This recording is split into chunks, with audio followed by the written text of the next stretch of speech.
Four Seasons.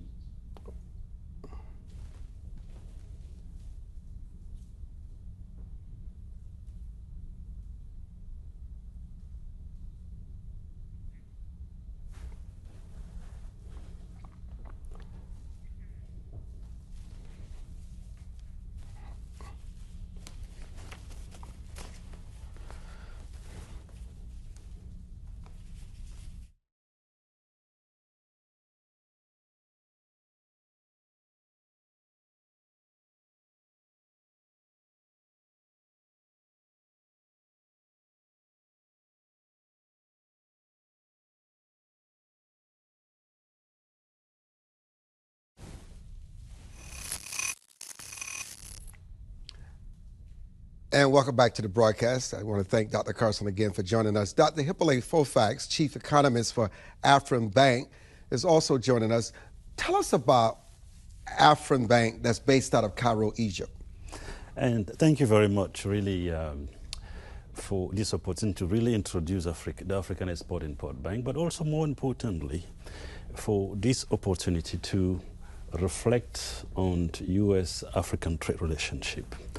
And I have to say that we do often see that in this part of the world, where essentially the historical legacy and to a certain extent the U.S. birth defects have actually clouded the perceptions to actually create a distorted reality, which has actually undermined the relationship between the U.S. and Africa on the trade space. We've seen a consistent decline in U.S.-African trade the last few years.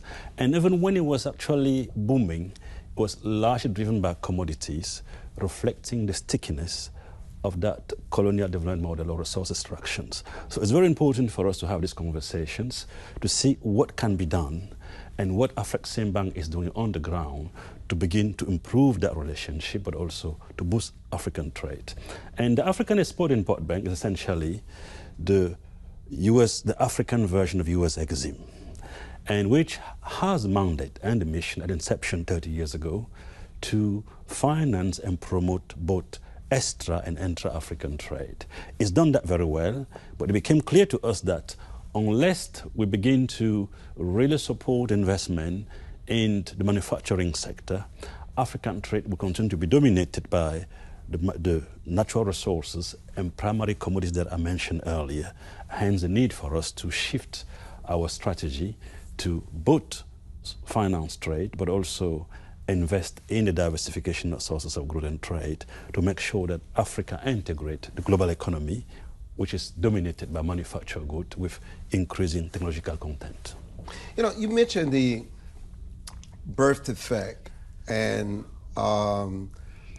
with the United States, and I'm sure you talk about slavery, and we can talk about colonialism. You know, I read this article, I think it was in 2019, in the Financial Times, when it talked about how Africans' image and perception through Hollywood and theater and entertainment and through the media has been destroyed. And this has been something that is done on purpose. And while much of this has been done by Europe and the rest of the world, the American media has also participated in this. Talk about that article that was in the Financial Times and talk about the perception versus reality and how devastating it has been to Africa and what you must do to overcome. No, thank you very much. I think that's a very excellent point and constraint to economic development in Africa. I guess you're referring to the Financial Times editorial board piece published in September, if I believe, 2019, which was titled, "Perceptions of Africa Lag the Brightening Reality." Perceptions of Africa lag the brightening reality. Reflecting the fact that even though we've seen some tremendous development on the ground in terms of growth numbers, in terms of rise of technology company in Nigeria, for instance, there's still this clouded perception that Africa is not the right place for investors. And as a result, we see the high cost of the perception premium, which reflects the fact that access to capital market is at a huge cost. But that perception has historical root. You mentioned some of them. The fact that we had that historical legacy of colonialism and then slavery, but more importantly, the stickiness of that legacy reflect what is often referred to as the colonial development model resource extractions, whereby Africa should integrate global economy not through forward, but backward, not through backward but forward activities, which is to say that they should essentially export primary commodity and natural resources. And naturally, one of the limits of that is to say that when we have adverse term of trade shocks in the commodities, it has tremendous implications for macroeconomic management in terms of fiscal deficit and trade deficit. And then that correlation between the dynamic of commodities and growth actually sustain the risk perceptions and that perception premium. And what is quite remarkable is that the stickiness of that perception premium has actually integrated policy making in other parts of the world, not just in Europe, but also in the US. If you look at the pattern of US-African trade, they are essentially dominated by oil and gas and natural resources. In the worst versions of it, we had a case whereby the US will import crude oil from Nigeria, for instance, refine it in the Gulf of Mexico, and re-export refined petroleum within the continent. In other words, they take the value out and then bring back the good. And think of it, the density of that material is such that the cost of importing and re-exporting are significant. It will make more sense to process this locally, to refine this locally, and then export the surplus that cannot be consumed locally. That will actually help capture more value and then prepare the conditions for rapid growth and economic development. I think that's what Afreximbank is actually trying to do at this stage. Let's continue with this narrative, because, I mean, there are, including the United States and European countries, that want you to sign contracts to do business, whether it's in the commodities and the oil space, that would not necessarily benefit Africa. It would benefit the U.S. and these European countries. It's almost as we live in during the days of colonialism, and they're trying to ask you to sign these slave contracts. It is a fundamental issue, and I think not much has changed. I mentioned the oil and gas, the oil space, where we essentially take the crude oil and refine it abroad and bring it back. That is not a win-win contract. No. It's definitely a win-loss contract for the continent, because essentially not only are we having leakages on foreign exchange reserve, we're also exporting jobs. And if you look at unemployment rate across the African continent, they are at Great Depression level. And you're also exporting your intellectual capital. You also export intellectual capital through mass migrations. Right. And in the worst case, we've heard something like selective immigrations, where we are not admitting everybody, we're actually selecting the best. And that intellectual capital is what we are losing, which will actually be needed to create the conditions for what we call sustainable development, inclusive growth across the continent. But what we see in the oil space, we see the same thing in the soft commodity space. If you take, for instance, the cocoa space, between Ghana and Cote d'Ivoire, there you have almost 85% of global cocoa productions. Yet, if you look at the global value chains of cocoa, about $120 billion, Africa will be lucky if they capture only 10, 12 billion of it. And those are some of the consequences of that perception premium, of that negative perceptions, which have actually locked Africa at the lower end of the global value chain at a huge cost, as you said, for employment, for human capital, but also for economic growth in general. You know, what will it take to reverse the current declining trend of U.S.-African trade and eventually boost trade between the two historical partners in a new world of friend-shoring, sharing, reconfiguration of the global supply chain? Because that is an issue that needs to be addressed. And then also, what will it take to turn the U.S.-Africa engagement into a win-win partnership in a world where persistent global microeconomic imbalances had led to a trade war and could set the stage for global fragmentation if not reversed? Now, I think that's fundamental. And if you look at the numbers, and back in the 80s, U.S.-African trade was about 26%. And the U.S. was essentially Africa's single largest trading partner in the 1980s. And today, that number has fallen to 6%, single digit. So the U.S.-Africa summit took place against the background where the U.S. has essentially became an irrelevant player in the African trading space, accounting for just about 6%. In the meantime, I think China, which in the 1980s was a marginal player, saw its share of African trade increasing to more than 20%, overtaking the U.S. in 2019. The U.S. for a number of years was the second largest African trading partner. But guess what? In 2018, it was also overtaken by India. So today, the U.S. is essentially the third largest trading partner of the continent. So we have to reverse that.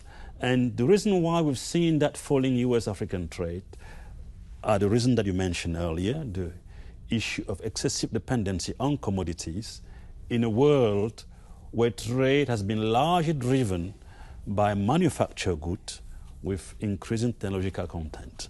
So to change that, we have to move that U.S.-African trade beyond the commodities to include manufactured goods. And one example to show that this is possible is Vietnam. If you look at Vietnam, in the span of a decade, Vietnam became a U.S. major trading partner, overtaking France and Italy in the process. And how did they do that? By integrating global value chains of technology products. And more than 40% of Samsung cell phone is manufactured in Vietnam. And the African continent, if you take the DRC, they have the resources, the critical raw material to manufacture this technology product. Instead of exporting them as raw material, to reverse that trend, we have to essentially make sure that we manufacture this locally. But the second part of your question is very important as well. If you look at the issue of friendshoring and reconfiguration of global value chains, I think the word friendshoring was coined by Janet Yellen, the U.S. Treasury Secretary, and in reference to the fact that they were no longer prepared, the U.S. was no longer prepared to import or to connect to global value chains in countries which are not friends. Hence the word friendshoring. We'll be importing goods from friends, relying on global supply chains from friendly countries. We believe that one of the consequences of excessive concentrations of global supply chains in Asia has been the persistency of macroeconomic imbalances. You know, what I'm going to do, we're going to come back with Bruce Fein, and we're going to talk about how our Federal Reserve, which created Afrin Bank, it was a response to our regulatory policies here. We're going to talk about that and much more. I'm Armstrong Williams. Don't go away. We'll be back. Now, I'm going to have him.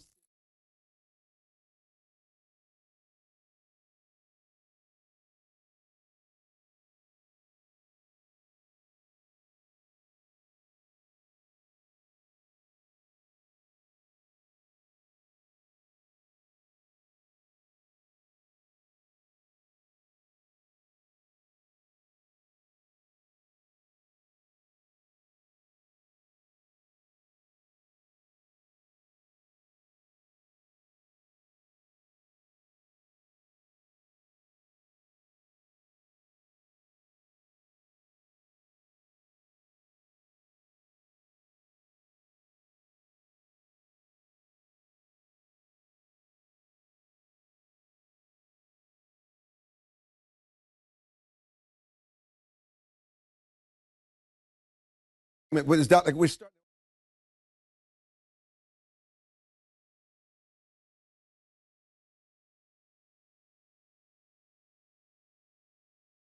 to the beginning.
In today's edition of the Armstrong Williams Show, the CEO of Afrin Bank will be joining us. We're going to talk about news of the day. But first, a conversation with the 17th Secretary of the U.S. Department of Housing and Urban Development, Dr. Carson. You know, Dr. Carson was the victim of the January 6th committee's gross negligence. He and countless others had their birthdays, cell phone numbers, social security numbers exposed to the public. Do they really care about who they hurt? We must have accountability, and we need it now. Dr. Carson has been hit with fraud. His cell phone has been exposed. And he's joining us to talk about that. Dr. Carson, I find it very difficult to believe that the only information that is leaked is information of those who are conservative, associated with Republican causes, and not someone on the other side. So it seems as though that this is intentional, but talk about what it actually does for everyday citizens like yourself. Well, first of all, recognize that in the government, there are a lot of safeguards against the distribution of PII, personally identifiable information.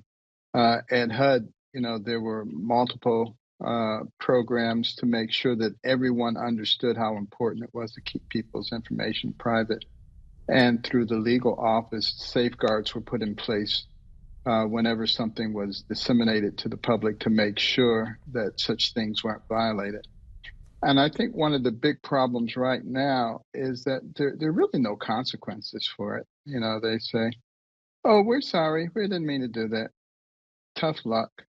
No one who was responsible for leaking this information even contacted me. I found out about this on the news, and they still haven't contacted me. There's no apology, no what can we do to help, because I don't think they really care. But, it's meant that I've had to go through a lot of changes of my personal accounts, credit. I've already had attempts at fraud, some of which have been quite costly. And I don't see any end to that. Why would it end? The information is out there now. Maybe the justice here would be to disseminate all the information of the people who were responsible for letting this happen. Maybe if they could actually feel the consequences of it, maybe they might think a little differently. Dr. Carson, is this what we've reduced people to that have served our country? Is this because it's going to be tit for tat? I mean, it's just a matter of time before that data is released. How do we stop this? Where's it going? Well, like so many things in our country right now, it's our loss of a moral foundation, which allows us to do things like this, which allows us to become each other's enemies when we should be each other's friends. Unless we get that back, we used to say, love your neighbor. Now we say, cancel your neighbor if you disagree with them, or if they have a different yard sign. And we used to have a sense of community where people worked together, even if they had different opinions about things. And that created enormous strength. And those who want to fundamentally change this nation or bring it down know that the way to do that is to drive wedges between the people. And dirty tricks like these are good ways to do that. You'll notice that it always seems to only flow in one direction. That tells you right there that maybe this is nefarious. Dr. Carson, what I'm about to ask you was not so serious. It's just so ridiculous to tell us how far these, and people would say it's just crazies, are willing to go to protect supposedly your health and environment.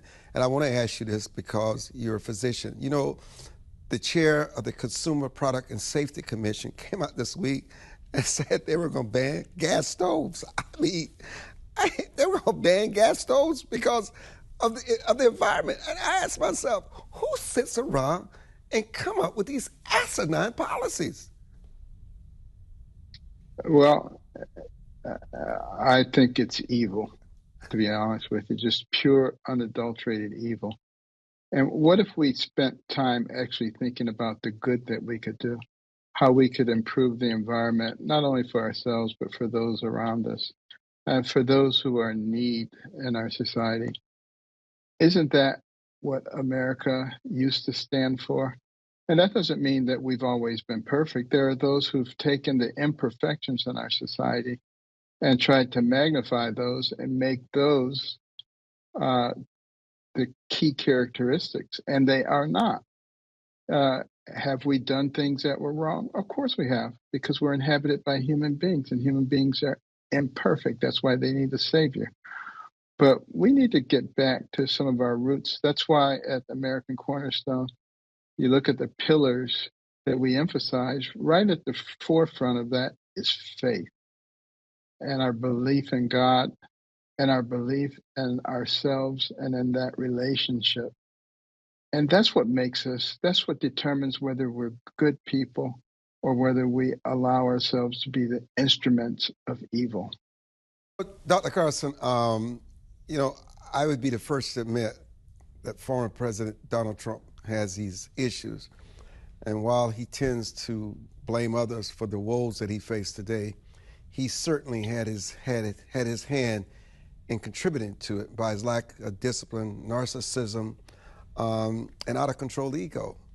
But you cannot help but look at the crazy double standard when the Justice Department was raiding Mar-a-Lago for classified documents, and all of a sudden, these hypocrites had the same problem with Biden at his office when he's vice president, and in an office space that was funded by the Chinese government. And then recently, more documents were found at his home. I mean, what about this double standard? Well, the hypocrisy is palpable and it's everywhere. And I think everybody is starting to recognize it now. There was a time when you could just sort of stick your head in the sand and say, no, that's not happening. But it's pretty easy to see that there's a massive double standard. And when you reach a point in a society where you're handing out retribution in a way that is totally unfair and is completely biased, you're laying the foundation for totalitarianism. And all you do is go back and look through history at totalitarian states and look at the way that they start. This is the way that they always start. Uneven distribution of, quote, justice, injustice. And I think a lot of people actually realize it. I think a lot of people know that it's not right, but they don't say anything because they don't want the guns to be turned on them. They don't want to suffer anything unnecessarily, so they'd rather just keep their mouths shut.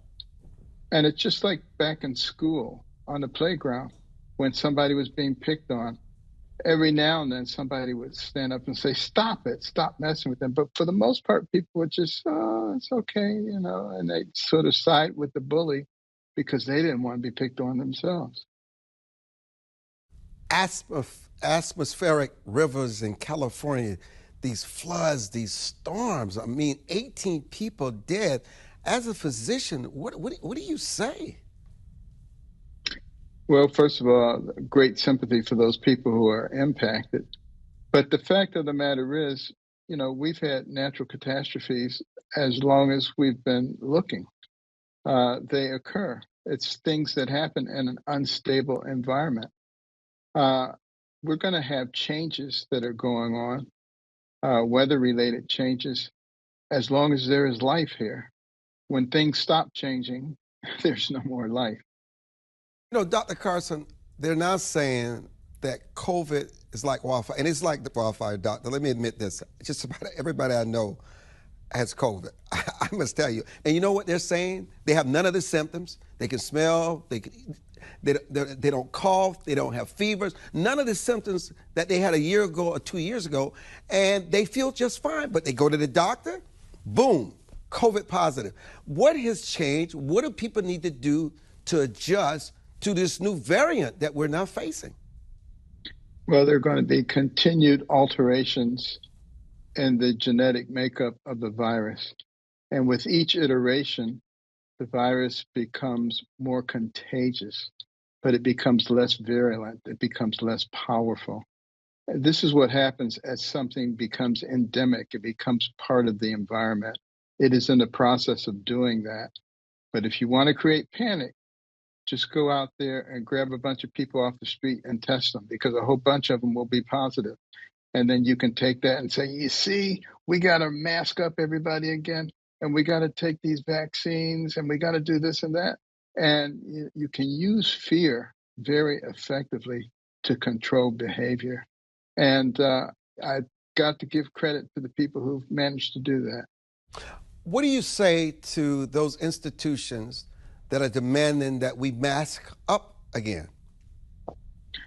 I would say, show me the evidence that masking has produced anything other than a terrible outcome, particularly for our children who are failing in school. You know, we've seen massive declines in reading scores and in math scores. People are not having the same kind of social interactions, which drives them further towards social media, which is deleterious in its own right. All of these things seem to be working together to create destruction in our society. You know, Carson, and finally, you and I both lost a mutual friend that we had tremendous respect for, Lynette Hardaway, the Diamond and Silk, died all of a sudden. I mean, what a voice in media, and just made a difference. Unapologetic, Yes. Courage, conviction. She will be sorely missed. Absolutely. I always enjoyed my interactions with Diamond and Silk because they were courageous. That's the key thing. You know, you can't be the land of the free if you're not the home of the brave. You got to be willing to stand up and speak out for the things that you believe in, even if it brings persecution. Because, you know, we're working not only for ourselves, but we're working for those who come after us, for our children and our grandchildren. And if we don't stand up and speak out for them now, they're going to suffer the consequences. And Diamond and Silk were people who were willing to speak up, particularly in the African American community, where, you know, you're supposed to toe the line. And if you don't toe the line, we got to punish you. They were willing to get out there and speak up, and I got to give them credit. And some of the warmest, most sincere, thoughtful people that you ever want to meet in life. May Lynette Hardaway's soul rest in peace. Dr. Carson, it's always a pleasure to see you, my brother. You're a courageous man, too. You have a lot of arrows at you, and now the January 6th have released your information, and now you're dealing with other nightmares. But you know what? This too shall pass. We'll get through it. Amen. Amen. Thank you. And we'll be back. Don't go away.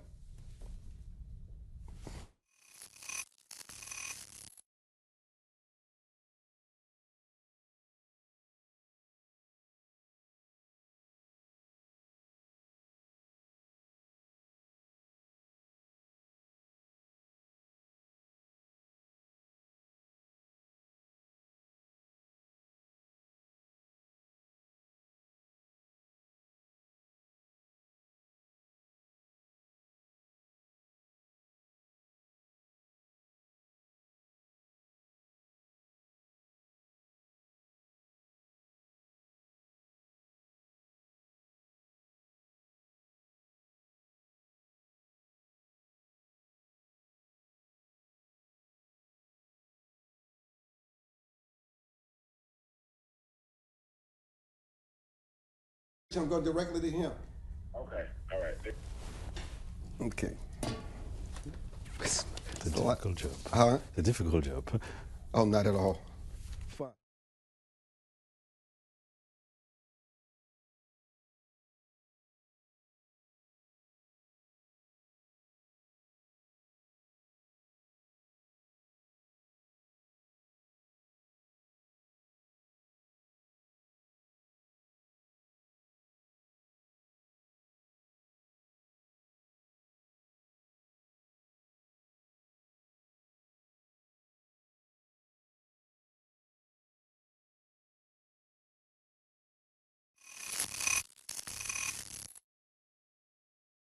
So, Bruce Fein, you've been listening to Dr. Fofack and the Afrin Bank. I would love to get your input, your thoughts, and I know you have questions that you want to ask yourself. So, Bruce Fein. Yes, I did have an opportunity to listen. They're very thoughtful comments, but I think they may have been incomplete. Because you say they're incomplete? You say they're incomplete? Incomplete because I think it avoids asking, why is there capital flight out of Africa? I know, for instance, in Tunisia, with a new, very incompetent and some call dictatorial new president, capital flight is massive. The reason why I know in Nigeria they import gasoline is because their own refineries were driven into the ground. There's resistance to investment in Africa because of our own Foreign Corrupt Practices Act and money laundering prohibitions that other countries, especially China, are willing to wink at. I think what's forgotten is that every businessman has an overriding incentive to make money, to make profits. They would be in Africa from the United States to make profits if they thought, consistent with U.S. law, they could do so. The reason why they are refraining from the investments is because they think the risk is too great. It's not only the risk of corruption and money laundering, but also an enormous portion of Africa is in constant instability. You look in, for example, the Democratic Republic of Congo. It's got vast mineral resources, maybe 24, 25 trillion. But then we have these conflict minerals. You've got terrorism in the east. Who's going to invest in a country where your plant could be blown up the next day without any compensation? How could you even find insurance? So well, I think you just packed a lot in there. And what you said is the truth. And, you know, here we deal with facts. And I respect the facts, but we're going to give Dr. Fofack an opportunity to respond to some of the things that you just said. So thank you very much. I think we never say that the issue of capital flight was not a constraint to growth and economic development. By the way, I think when you look at the data on capital flight, something we did recently, we have almost more than $2 trillion outside the continent today, which is a major constraint to growth and investment. And those $2 trillion capital flight are sitting in Western banks, in Europe, in the US, in the Cayman Islands, Panama, and so forth. And the main reason why we have that is not really because corruption is more prone in Africa than in other regions. It's simply linked to the context, the type of growth structure that we have within the continent. By the way, one of the major driver of capital flight relate to multinational corporations, as you know, and the sense that through the tax evasions, the profit shifting is actually contributing massively to those capital flight. Now, regarding the security, I think security, you're right, is a major constraint to not only investment, growth, and trade, but also a major issue in terms of social development, in terms of cross-border trade and investment within the continent. I have to say that if you take the DRC, for instance, even though the country has been insecure for more than 2 decades in terms of, at least in the Eastern Congo, that is precisely where we have a lot of natural resources, the cobalt, leaving the country for export. So I think there is a relationship, a correlation, strong correlation between conflict and natural resource within the continent. And it's fair to say that these conflicts, which actually create the condition for looting, export of natural resources, are not necessarily engineered by countries, by the social fabrics, in the sense that most of the guns or the military hardware that are used for those conflicts are essentially not manufactured within the continent, they're imported. And the question we have to ask ourselves, if you look at the Sahel regions, where as a result of conflict, we have a case whereby in Mali and Burkina Faso, military expenditure, import of ammunition have become the largest expenditure item in country's budget, which is quite significant. And unless we address that from the holistic standpoint, taking into account not just within the continent, but also in the global structure, the UN, but also the major country in Security Council, I think that would remain a major constraint. But we believe that what has happened within the continent, the African Continental Free Trade Area Agreement, it's an important step to create a conducive environment where economies of scale are maximized to attract more investors within the continent. And we see the benefit already. We've seen, for instance, Volkswagen and establishing a plant in Rwanda to manufacture car. And I suppose despite the wonderful business climate in Rwanda, Volkswagen did that to look into the much larger market in Tanzania and Kenya. So the patient capital is arriving, landing in the continent as a result of those major reforms. And I think the Continental Free Trade Area Agreement being one of them. But we see also Peugeot and Mitsubishi establishing car manufacturing plant in Namibia. So we have the patient capital arriving in the continent as a result of those reforms, despite the challenging socio-political environment that you mentioned. Bruce, quickly, your response?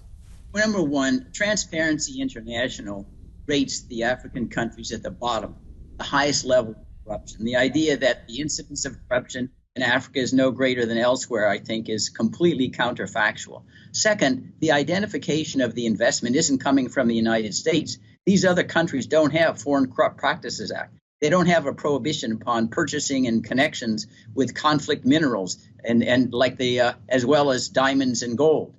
We operate with under greater corruption restraints. And so China, Japan, Germany, they don't care about that. And so they make investments. You are talking about investments from the United States. We're not going to go in there until we have a clean, legal, rule of law environment. And that isn't even close to happening right now. And aside from I just want to find observation about the weapons. The Rwanda genocide was not perpetrated with imported weapons. It was all domestic. So I think that but without fault finding, you need to look within Africa to create your own internal reforms before you point fingers and suggest there's some kind of conspiracy outside to keep Africa down.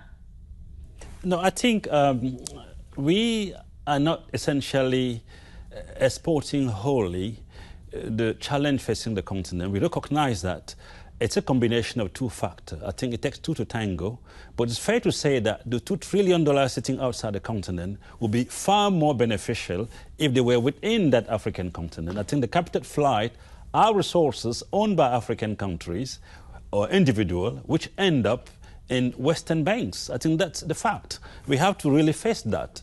And I think there should be a way to actually create the conditions where these issues are not condoned by these institutions, but sanctions. A couple of years ago, when I was still in the World Bank, there was a special initiative, STAR, the Stolen Asset Recovery Initiative, initiated by Wolfowitz on the Wolfowitz presidency. And that Stolen Asset Recovery Initiative was actually meant to actually encourage the repatriations of those stolen assets, the capital flight you mentioned. And then when he left, that major initiative was never implemented yet. We felt that if we had implemented it and repatriate those capital, it would have served as a deterrent to future flow, in the sense that those who engage in such practice will know that, in fact, at some point, it will be uncovered and eventually repatriated. I think we should actually revitalize the World Bank Stolen Asset Recovery Initiative by way of deterring that practice. No, brother. We're out of here. I want to say this, though. Okay. I have never been so confused looking at the monitors, trying to distinguish between the doctor and myself. We look so similar. It's crazy. We need to check out our DNA. I was confused. I said, oh my God, this guy looks like me. It's crazy. But anyhow, when we come back, my monologue, a journalist roundtable, and more of the same. We'll be back.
Is he in this? He forgot about me.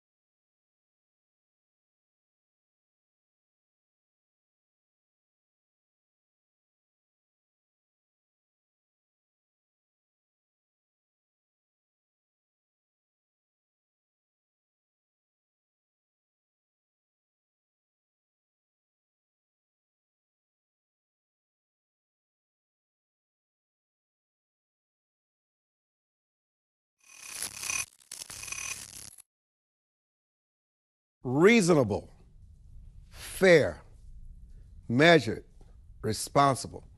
No need to worry. These are the words and posture of a White House that hopes America understands regarding classified documents found in our president's D.C. think tank financed by the Chinese. White House flacks hope America forgot how the president skewered his predecessor on national TV for the same acts. Flacks hope America buys the line that, oh, this is different because of how they were found and because Biden's team came forward with haste. The Flacks hope America forgets that no matter how Biden lawyers behave, secret documents that shouldn't be there were there and discovered. Certainly, big media is buying this claptrap. After all, their president can't look like a hypocrite next to the Looney Tune they helped run out of office, Donald Trump. That would be gasping. You have to gasp for air because it would be such an embarrassment after all the snarky things Fighting Joe said about Donald Trump. And this same White House hopes America doesn't notice that while Biden's lawyers apparently came forward with such dispatch and speed, ladies and gentlemen, it took a news investigation to force them, okay? And their docs were found months ago, just a week before elections critical to the survival of the same Biden White House. And recently, we hear of another batch of classified documents found in another location. Drip, drip, drip, drip, drip, drip. Looks like old Joe isn't as smart as he thinks he is. Now, your thoughts? Well, Armstrong, you got to the right couple of nubs of this. The Chinese communists funded this think tank, had control.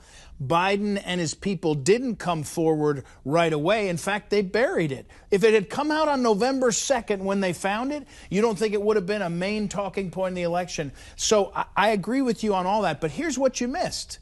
And I know I do this lightly, but here's what you missed. A president of the United States is the ultimate decider of classification. He can declassify. We may not like it, but Donald Trump could declassify. He may not have done it. That's a different conversation. But a vice president can't declassify nothing. He's actually just like the janitor. He's just like the Secretary of State. Hillary had a little problem with this. And Joe Biden. Hypocrisy is not a distinguishing characteristic in this town, but what is true is the Biden administration is caught, and around it is corruption. We know that. Whether Hunter Biden put the corruption on his dad or not, we know it's all around him. So I believe, by the way, that the Democrats, many Democrats, are just as happy as Republicans because they got to find a way to get Joe not to run, because Joe wants to run for re-election, and his wife, Dr. Jill, is getting ready to prop that thing up and do it again. Weekend at Biden's, weekend at Bernie's. They're going to run it again, and they're hoping it's Trump. So Democrats want this guy to get out, too, I think, and that's part of why this hit job is coming now. Preston Badges, welcome to the broadcast. Thank you so much for joining us. And Adam Goodman, welcome to the broadcast. So, Preston Brashers, let me ask you, what is McCarthy's agenda now that he is Speaker? I'm not interested in people talking about what happened to make him Speaker. What will be different about McCarthy? I hear they want to abolish the IRS. I think many people could fall in love with that. I hear they want COVID panels to investigate the origin of the COVID investigation. We hear they want to do something about the $1.7 trillion budget and all the money going to Ukraine. They want to put Americans first. They want to do something about the border. What is Kevin McCarthy's agenda? Well, that's probably something you'll have to ask Mr. McCarthy, but certainly I thought there was a lot of it was encouraging to see that the House was actually open for debate. I was glad to see these. There were a lot of people that were screaming about this being an embarrassment, as if foreign governments never, they don't have parliaments that ever disagree about anything. Really, what the problem has been over the last Congress was the fact that everything was being done behind closed doors. They would drop these giant omnibus packages and massive spending bills, and no one would have an opportunity to debate it or look at these bills until a matter of 48 hours maybe before they were expected to vote on it. So I thought it was really encouraging. I think some of the concessions were good. I think we're going to, it was the first vote that came out, obviously, was on the defunding of the IRS, taking $72 billion out of the $80 billion of additional funding that the previous Congress gave to the IRS, essentially doubling the IRS's budget and adding 87,000 new agents. The House voted to rescind all but $8 billion of that, and the $8 billion that they kept is actually funding for things like updating their IT systems and taxpayer services, which most Republicans are reasonable and can get behind. So I think there was a lot of encouraging things. I'm hoping for a lot more pushback on the budget, and so some of the concessions related to that. And so I think it'll be interesting to see what happens in the 118th Congress. So Adam, is it petty that McCarthy is removing Ilhan Omar from the Intel and Adam Schiff and others that have been controversial along the way? Well, let's talk about what Kevin McCarthy is moving into. By the way, I don't know about the rest of you. I watch almost every minute. Shows you I have no life. Almost every minute of the proceedings last week that led to the election of the speaker. I thought actually it was a very healthy exercise in democracy and ended up in a good place. I just interviewed for my podcast Andy Ogles, who was one of the 20 who initially held out in terms of supporting McCarthy because he's a freshman. He wanted to change the rules so members, just in sync with the last point of view, members can now come to the floor and feel they've got something they can voice and something they can stand for and not be given a bill that's already done and into which they had very little to do with. I think when you listen to some of the speeches, some of the nomination speeches from the 20, when they were not yet sold on Kevin McCarthy, if you had tested the American public, Armstrong, about how they felt about what they were saying, I think the needle was completely moving in a very positive way. I think they were compelling.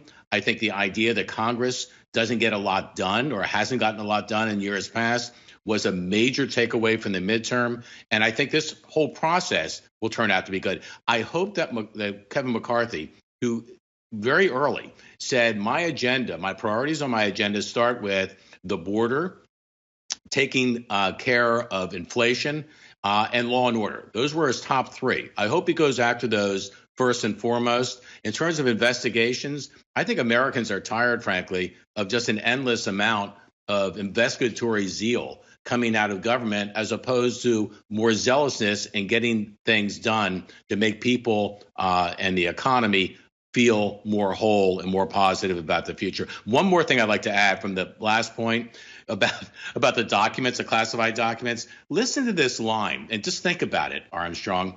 When the president said to try to excuse it away, it's not like they were sitting on the street, the documents. It's not like they're sitting on the street in his garage.